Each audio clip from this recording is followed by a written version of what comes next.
When a person speaks of truth, they often imagine it as something that exists outside of themselves. A fact, an event, a piece of information waiting to be discovered. But truth is rarely so distant. Truth is not only found in the world around you, it is found in the stillness of your own reflection. A mirror does not create what it shows. It does not invent the image. It simply reflects what already exists. In the same way, the truths you recognize in the world are often shaped by the clarity or the distortion of your own inner self. If your mirror is clouded, cracked, or covered in dust, the reflection will appear altered. If your mind is restless, filled with noise, your perception of the truth will be restless as well. But if the mirror is clean, if the water is still, the image will be pure. When you meet another person and feel you can see through them, it is not because you possess a supernatural gift. It is because your mind is calm enough to notice what others overlook. You are not distracted by the noise of your own insecurities or the stories you tell yourself. You can look directly, without judgment, without fear, and therefore you can see clearly. Consider the difference between looking into a still pond and looking into a pond where the surface is disturbed. When the wind blows and the water ripples, even the tallest tree reflected in it will appear broken, bent, and shifting. The tree has not changed, only the surface reflecting it has. If your mind is turbulent with fear, anger, or desire, the truths you see will be distorted in the same way.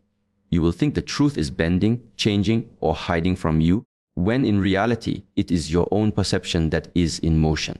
Truth as a mirror means that before you can recognize what is real in another person, you must learn to recognize what is real in yourself. If you carry resentment, you will find resentment in others. If you carry suspicion, you will discover endless reasons to be suspicious. But if you carry patience, you will uncover patience in unexpected places. The qualities you nurture in your own mind act like a lens, filtering the world you see. This is why two people can witness the same event and walk away with completely different stories. Their mirrors reflect differently because they are shaped differently. When people react strongly to the truth you speak, it is not always because you have uncovered something hidden. Sometimes it is because you have held up a mirror they have been avoiding. They look at you, and without realizing it, they are looking at themselves. They are forced to confront what they have tried to keep in shadow. This confrontation is uncomfortable, even painful. They may not want to see it. They may even blame you for showing it. But remember, a mirror is not responsible for the face it reflects. The greatest mirrors in life are those who do not force the image upon you, but simply stand still, allowing you to see yourself when you are ready. This is why some truths cannot be spoken loudly. They must be discovered in silence. Just as a mirror makes no sound, the clearest truths require no shouting. They are recognized in a moment of stillness when all the noise has faded and only the reflection remains. If you wish to sharpen your ability to see truth, you must first clean your own mirror. This requires patience, discipline, and honesty with yourself. You cannot hope to see through the illusions of others if you are still lost in your own. Self-deception is like a layer of dust on the glass. The more of it there is, the less clearly you will see. Every time you ignore a truth about yourself, every time you avoid a difficult realization, you allow the dust to settle thicker. Eventually, the reflection becomes so blurred that you can no longer trust what you see. Cleaning the mirror is not an act you perform once, it is a practice. Each day, you observe your thoughts, your intentions, and your actions. You notice when you are projecting your fears onto others. You notice when your desires are shaping the truth you believe you have found. You strip away the stories, the excuses, the masks you wear for yourself. With each act of self-awareness, the surface becomes clearer. Over time, as the mirror clears, you will begin to notice things others cannot. You will see the hesitation in someone's eyes before they speak.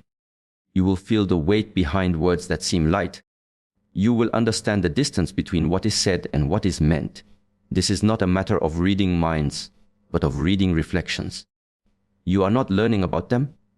You are learning about the image they leave upon your stillness. The more you cultivate inner stillness, the more precise your perception becomes. Even the smallest movement in another person will ripple through your awareness like a stone dropped into calm water. You will notice when their energy shifts, when their body tenses, when their tone changes. To them, it will seem as though you just know, as though you have some hidden ability to uncover what they have tried to conceal. But it is not magic. It is simply that most people's waters are never still enough to see clearly. Truth as a mirror is also a responsibility. When you see clearly, you must decide what to do with that clarity. A mirror does not chase someone to show them their reflection. It simply stands. In the same way, you are not obligated to force the truth upon others. Sometimes, the most powerful way to share what you know is to let them arrive at it themselves. Just as the sunrise does not shout to announce itself, the truth does not always need your voice to be heard. The paradox is that the clearer your mirror becomes, the less attached you feel to proving that you are right. The need to convince others fades because you realize the truth is not strengthened by your insistence, nor is it weakened by their denial. The truth exists independent of acceptance. It does not require agreement to remain true. Observation is more than the act of looking. It is the art of seeing without the interference of the mind's constant commentary. Most people believe they are observant because their eyes are open, yet the eyes alone do not see. The mind, busy with its judgments, expectations, and desires, filters reality until what remains is not the truth but a reflection of personal bias. To observe is to remove this filter, to let reality arrive unaltered without forcing it into the shapes you prefer. The power of observation begins with stillness. Not the stillness of the body alone, but the stillness of thought. When you are consumed by your own inner noise, you cannot hear the subtleties of the world. You will miss the hesitation in someone's tone, the way their eyes avoid a certain topic, the change in their breathing when a subject is mentioned. These small movements, invisible to those in a rush to speak, reveal truths that words often try to hide. True observation does not chase information, it receives it. Imagine a calm lake. It does not run toward the mountain to reflect its image. It simply remains still and the image comes to it. In the same way, the observer does not demand that reality show itself. They remain steady, present, and reality reveals itself naturally. In conversation, most people are not listening, they are waiting for their turn to speak. Their minds are already forming replies, defending themselves, or rehearsing what they will say next. In this state, the subtleties vanish, the power of observation is lost. But when you truly listen, not only to the words, but to the pauses, to the rhythm of the voice, to the energy behind the speech, you begin to hear what is not being said. This is where truth often lives, not in the spoken words, but in the spaces between them. Observation requires patience, and patience requires humility. You cannot rush to conclusions if you wish to see clearly. A seed does not reveal its flower to the impatient gardener. It requires time, nurturing, and quiet attention. In the same way, the deeper truths of a person or a situation are not always visible at first glance. They unfold slowly to those who have the discipline to watch without forcing, to wait without pressing. Observation also requires that you step outside of yourself. When you are too concerned with how you appear, too entangled in your own story, you stop noticing the stories of others. The observer learns to loosen their grip on the self, to release the constant inner monologue about their own importance, so that they can truly see. This is not self-neglect, it is self-transcendence. The less you are occupied with me, the more space there is for what is. There is a discipline in seeing things as they are, not as you wish them to be. If you are looking for betrayal, you will find it even where it does not exist. If you are looking for kindness, you will find it even in the smallest gestures. The observer does not search for proof of their own expectations. They allow the truth to present itself, whether it is pleasing or uncomfortable. The power of observation also lies in recognizing patterns. Life moves in rhythms, and so do people. The same habits repeat, the same reactions return in different forms. Those who observe carefully begin to see these patterns long before others do. They can anticipate a storm not because they are guessing, but because they have seen the clouds gather in the same way before. In human behavior, these patterns are often unconscious. People repeat the same choices, speak in familiar rhythms, avoid the same topics. Observation reveals these cycles, and with enough clarity, it becomes possible to understand them without the need for direct confrontation. The most skilled observers are often quiet, not because they have nothing to say, but because they are still gathering the full picture. They know that once you speak, you shift the energy of the moment. The moment you declare what you think is happening, you stop watching and start defending your version of events. Silence, therefore, is not emptiness.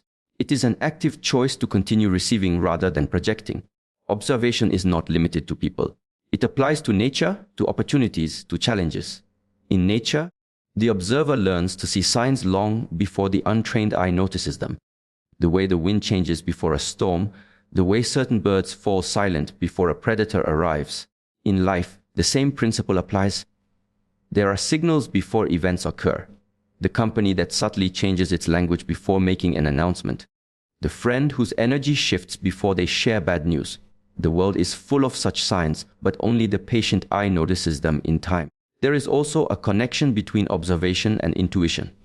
Many believe intuition is a mystical power, but often it is simply the subconscious mind processing observations so subtle the conscious mind did not register them. The slight tightening of a jaw, the half-second delay in answering, the glance toward the door before responding. These fragments, unnoticed by most, form a complete picture in the mind of the observant. What others call a gut feeling is frequently the result of thousands of micro observations gathered quietly without fanfare. To cultivate this power, you must practice watching without seeking. You must learn to be present without the hunger to immediately interpret. Interpretation too soon distorts what is seen. Just as a photographer must hold the camera steady until the image is captured, the mind must remain steady until the truth has fully emerged. This is not an easy discipline in a world that rewards speed and quick judgment. But quickness is the enemy of depth. Observation sharpens not only perception but also understanding. The more you observe, the less you are fooled by appearances. You begin to sense when a smile is a mask, when confidence is an act, when agreement is reluctant. You see not only what is shown, but what is withheld. This does not make you suspicious, it makes you aware. Awareness is neither cynicism nor blind trust. It is simply the acceptance of reality as it is, in all its complexity. The power of observation can transform the way you move through the world. Instead of reacting impulsively, you respond with precision. Instead of being swept away by emotion, you are anchored in clarity. You begin to notice that most people reveal more than they realize, not in their declarations, but in their slips, their hesitations, their smallest gestures. These tiny windows open only for an instant, and then they close. To catch them, you must be watching, not just looking. You must train your attention as a monk trains the body, with consistency, discipline, and the patience to master stillness before movement. Silence is often misunderstood. Many see it as weakness, as if the absence of words means the absence of strength. They imagine power only in loudness, in arguments won, in voices raised, in declarations made for all to hear. But silence is not the absence of power. It is a form of power so refined that those who rely only on noise cannot grasp its weight. When wielded with intent, silence becomes a weapon sharper than any spoken word. Words can be deflected, argued against, twisted, or ignored. Silence cannot. It sits like a stone in the room, heavy and immovable, demanding attention without asking for it. In silence, the opponent is left with no handle to grab, no thread to pull. They must sit with the discomfort of their own thoughts. The untrained mind fears silence because it has no control over it. When you speak, you set the rhythm. When you argue, you direct the energy. But silence hands control back to the other person, forcing them to fill the void. They speak to ease their own discomfort, revealing more than they intended. They rush to justify themselves, to explain away the tension. In that rush, they often expose the very truth they sought to hide. Silence is also a form of listening, not the passive kind, but the kind that listens with the whole being. In silence, you hear more than words. You hear the rhythm of breath, the shift of weight in a chair, the sudden pause before an answer. You begin to detect not only what is being said, but what is being withheld. The tone that trembles for just a moment, the sigh hidden in the middle of a sentence. These details pass unnoticed by the one speaking, but they are as loud as shouts to the one who listens. To use silence as a weapon, you must first master your own discomfort with it. Most people break silence not because they have something valuable to say, but because they cannot bear the space it creates. They feel exposed in that space as if every second without words is a judgment against them. The one who controls silence does not rush to fill it. They let it stretch, allowing the other person to wrestle with their own thoughts. The longer it lasts, the heavier it feels. In negotiation, silence can shift the balance entirely. Imagine asking for something important and receiving no immediate answer. The other person looks at you calmly, without reacting, without agreeing, without disagreeing. In that moment, you begin to doubt yourself.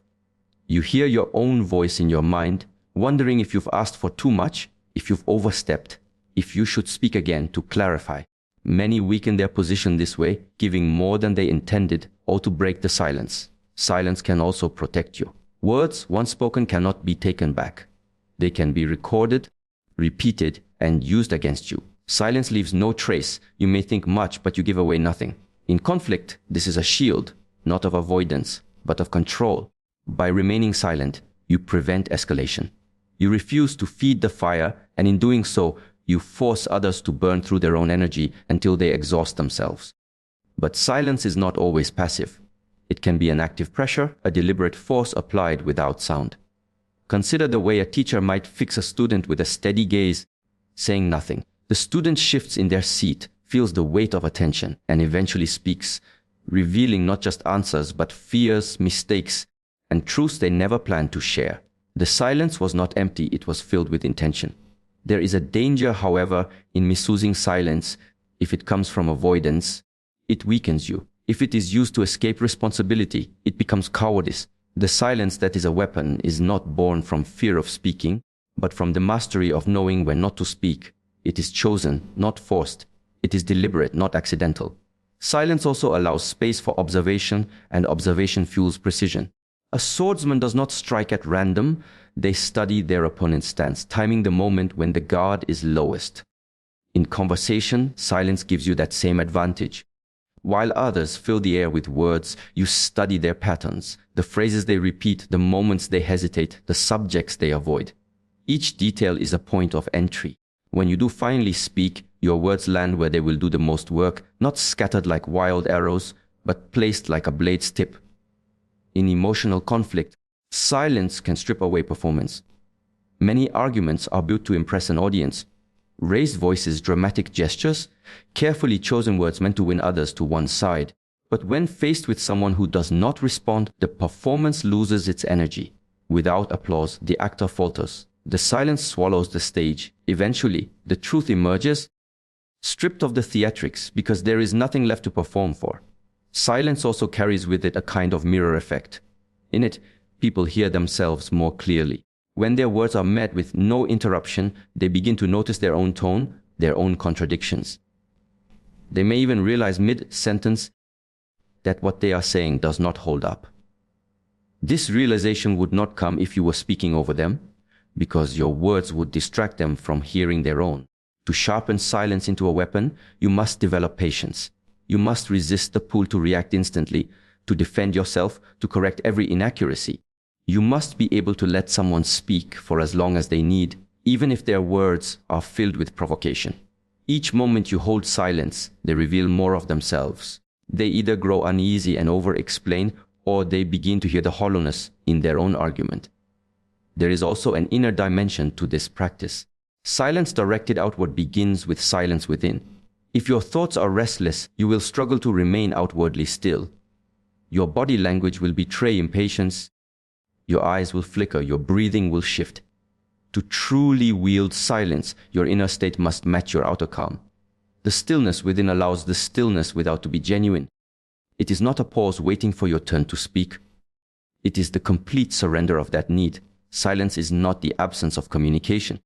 It communicates everything you choose not to say. In silence, you declare boundaries without confrontation. You withhold agreement without inviting debate. You convey confidence without the need for display. In a world that races to speak first, silence is a form of dominance. It says, I will not be pulled into your rhythm. You will be pulled into mine. Most people listen only with their ears. They hear words, process their meaning, and react according to the logic of language. But words are only a fraction of what is truly being communicated. Beneath every sentence, before the mouth even moves, there is an energy that carries the real message. If you learn to sense that energy, you will know the truth even when the words are designed to hide it. Energy is present in every exchange, whether we acknowledge it or not.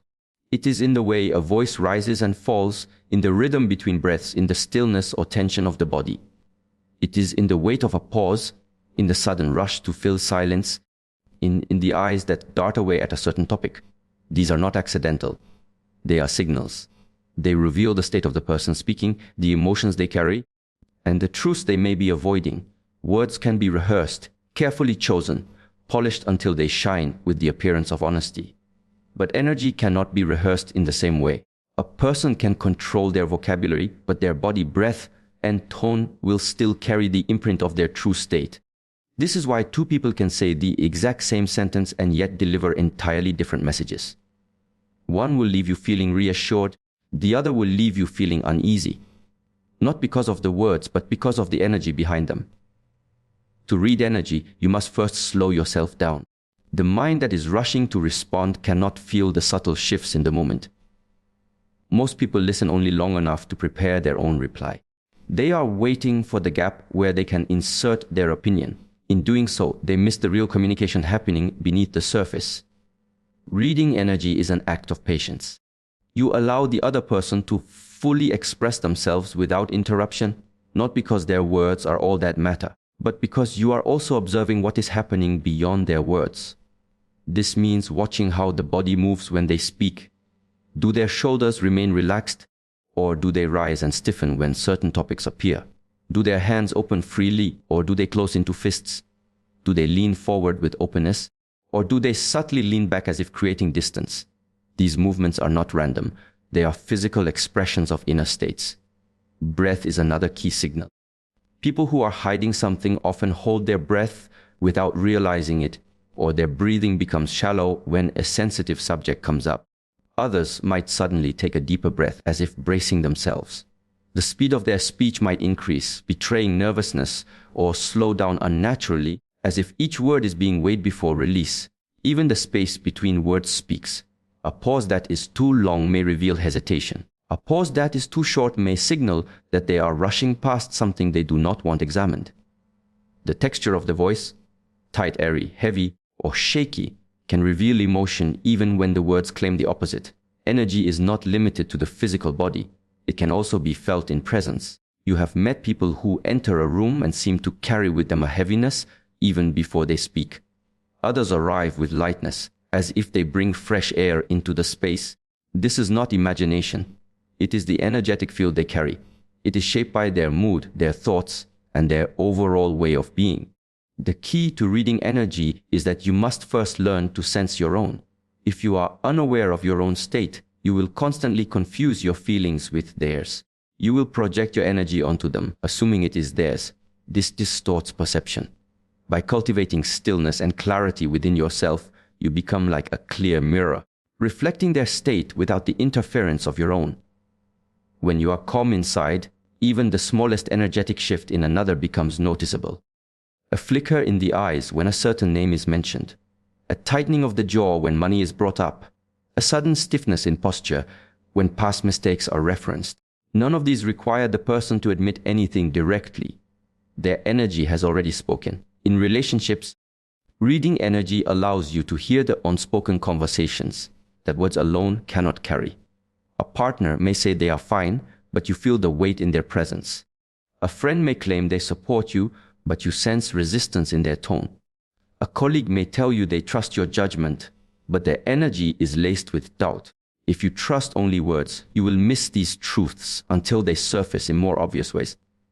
Reading energy is also essential in protecting yourself.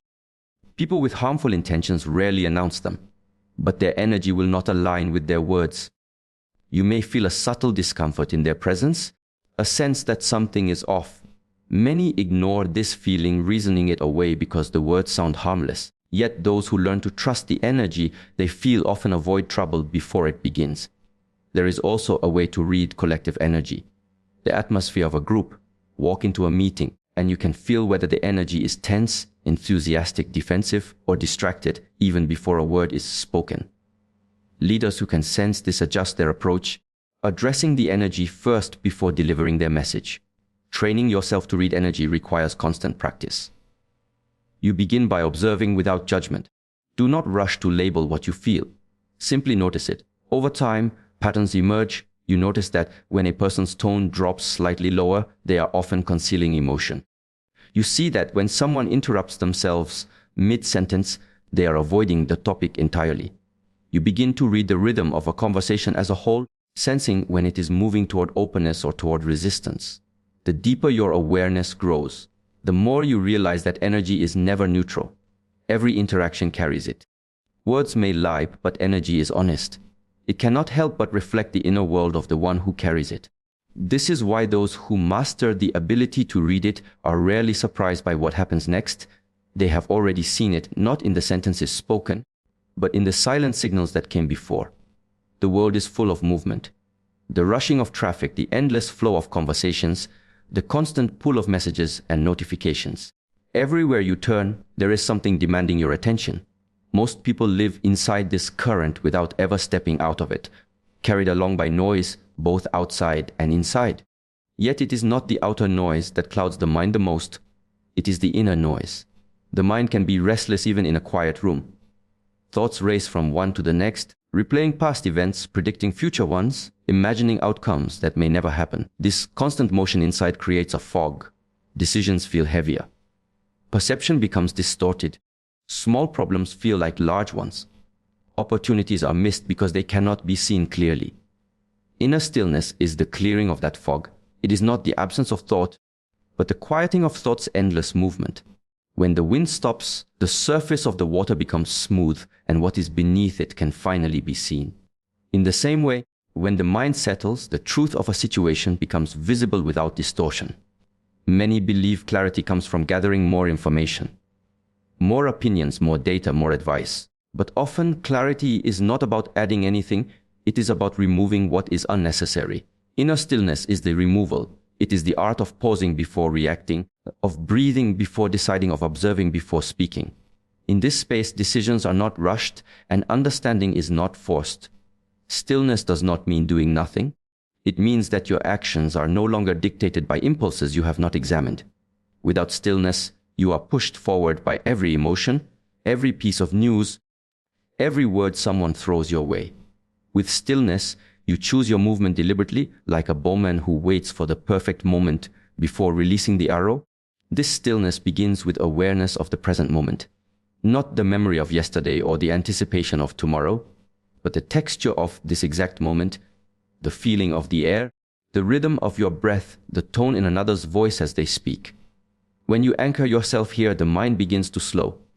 The unnecessary thoughts fade, and the ones that remain are easier to see for what they are. A restless mind will see confusion everywhere. Even in situations where the answer is simple, doubt will multiply. The smallest challenges will become tangled knots because the mind keeps pulling at every loose thread. Stillness prevents this. It allows you to see the whole knot at once, to find the single strand that, when pulled gently, unravels the entire tangle. Stillness also changes how you see other people. Without it, you are too busy preparing your response to truly listen. You miss the subtle shifts in expression, the hesitations, the emotions beneath their words. With stillness, you hear more than what is said. You sense the energy behind their statements, you see the patterns in their actions, and you notice the truths they are not speaking aloud. Outer clarity is the natural result of this. You are no longer reacting blindly to the surface of things. You see the deeper structure beneath events. You notice the difference between what is urgent and what is important, between what is real and what is imagined. Your actions become precise because they are informed not by panic, but by understanding. Think of a snow globe. When it is shaken, the snow swirls so thickly that you cannot see the small house inside. No amount of staring will make it visible while the motion continues. But if you simply place it down and let it rest, the snow begins to settle. Slowly, the house becomes clear. This is the nature of inner stillness. The clarity was always there, but the turbulence had to subside before it could be seen. In moments of stress, most people try to force clarity through action, sending more messages, making quick decisions, confronting problems immediately. Yet these actions, taken in turbulence, often create more turbulence. They are like a swimmer thrashing in the water, making it impossible to see the shore. Inner stillness is the opposite. It is the pause that allows the water to calm, making the shore visible so that the swimmer can reach it with steady strokes. The cultivation of stillness requires discipline. It is not enough to want it. It must be practiced daily. Some find it in meditation, some in slow, mindful movement, others in walking quietly through nature. Whatever the form, the essence is the same, creating space between stimulus and response. In that space, the mind has room to breathe and clarity can emerge. Stillness is also a protection. In a world where many are quick to provoke, quick to test, quick to demand a reaction, stillness makes you unshakable. You are not easily pulled into conflict because you no longer feel the need to meet every push with a push of your own. You can watch the situation unfold without adding your own turbulence to it. From that vantage point, you see more than those caught inside the storm. In conversation, this is especially powerful. When someone expects you to react instantly, your stillness unsettles them. They may rush to explain themselves further, revealing more than they intended. They may slow down, realizing they are speaking without clarity themselves. Your stillness becomes a mirror in which their own restlessness is reflected back to them. Inner stillness also sharpens intuition. Without the noise of constant thought, the subtler signals of life can be felt. You notice the small discomfort in your body when something is not right. You sense the shift in atmosphere when tension rises in a room. You pick up on the faint sense of opportunity before it fully takes shape. These are not supernatural abilities.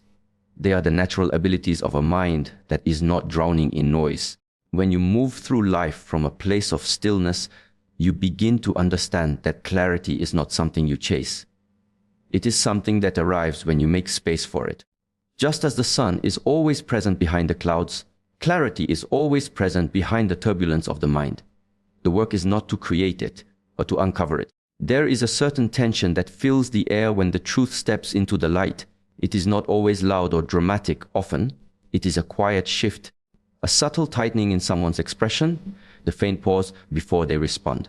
This is the discomfort of exposure. The moment when something once hidden, controlled, or denied is suddenly seen. Exposure does not only reveal facts, it reveals vulnerabilities, contradictions, weaknesses, and patterns that someone has worked hard to keep out of sight. People spend years constructing layers around themselves, carefully choosing what they show and what they conceal. When those layers are peeled back, even slightly, the nakedness beneath can feel unbearable. The discomfort is not always caused by others. Often, it begins within the person themselves. When they are confronted with something they have avoided acknowledging, their own mind becomes the first source of unease. They may tell themselves they are not ready to face it, that it is better to keep moving and not look too closely. Yet once the truth is revealed, they cannot unsee it. The awareness lingers, no matter how much they try to push it back into the shadows. This discomfort has a physical presence. Shoulders tense, breathing shifts, eyes dart away or harden into a defensive gaze. Words may come faster, as if speed could cover what has been seen, or slower, as if buying time could undo the moment. The body knows before the mind can even form the right story to explain it away. Exposure can come from many sources. A question asked at the right time, a silent observation that lands more heavily than words, a piece of evidence placed quietly in front of someone. It can even come from self-reflection, when in a rare moment of stillness, a person sees themselves without the usual filters. In all cases, the experience is the same. The image they present to the world is no longer holding. For some, this leads to anger. They turn the discomfort outward, directing it at the one who noticed or revealed the truth. The focus shifts from the content of the truth to the audacity of exposing it. They may accuse, deflect, or question your intentions. This is not always because they believe you are wrong, but because admitting you are right would require them to dismantle the image they have built, not just for others but for themselves. Others retreat in silence, hoping the absence of a reaction will make the exposure fade away. Yet even in silence, the truth has already landed. They may not speak of it, but they will feel it in every interaction afterward. They will remember that you saw something they did not want seen, and that memory will color every word exchanged in the future. The discomfort is sharper when the exposure is precise. Broad accusations can be denied or debated, but a single observation that cuts to the core is much harder to escape. The truth, when delivered without noise or excess, has a way of bypassing the defenses and landing directly where it cannot be ignored. That precision is why stillness and observation are so important. They allow you to see not just the surface, but the exact point where the mask begins to crack. The fear of exposure is why many avoid deep conversations, why they keep interactions light, full of jokes or small talk. Depth carries risk. It creates openings for truths to emerge, for inconsistencies to be noticed. Even without ill intent, people instinctively protect their image because they fear what might happen if someone sees the parts they have hidden, the insecurities, the mistakes, the moments of weakness. But exposure is not always malicious. It can come from care as much as from confrontation. A mentor pointing out a blind spot in your thinking. A friend gently telling you what others are too polite to say. A partner reflecting back to you a habit that is harming the relationship. The discomfort is the same, but in these cases, the intent is not to harm, but to help. The pain comes from the breaking of illusion, and even beneficial truths can feel harsh when first revealed. What makes the discomfort so intense is that exposure removes control. When you choose what to share, you maintain ownership over your image. But when something is seen without your consent, you lose that ownership. You no longer control the narrative. Someone else now holds a piece of it. That loss of control is often felt as a kind of vulnerability that the ego resists fiercely. The instinctive reaction to exposure is to cover up again, to add new layers, to speak quickly, to change the subject, to reframe the story so the truth appears different. Yet the moment of exposure cannot truly be undone. Even if the topic is buried, the awareness has already shifted. You know they have seen, and they know they have seen. The unspoken acknowledgement lingers in the space between you. For the one doing the exposing, whether intentionally or not, there is also a responsibility. To see someone clearly is to hold power. How you choose to use that power matters. There are those who use it to wound, turning the truth into a weapon. And there are those who use it to illuminate, giving someone the chance to confront and grow. The same truth can either destroy trust or deepen it, depending on the hand that reveals it. Exposure, even when uncomfortable, can be a turning point. For some, it becomes the catalyst to face what they have avoided.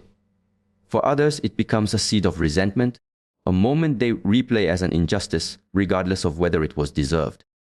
The outcome depends on whether they are ready to face the truth or whether they will continue to fight against it. What is certain is that once something has been exposed, it changes the landscape. What was hidden is now part of the shared reality, even if it remains unspoken. The discomfort of exposure is the tension between the desire to return to the comfort of illusion and the pull of the undeniable fact that the illusion has already been broken.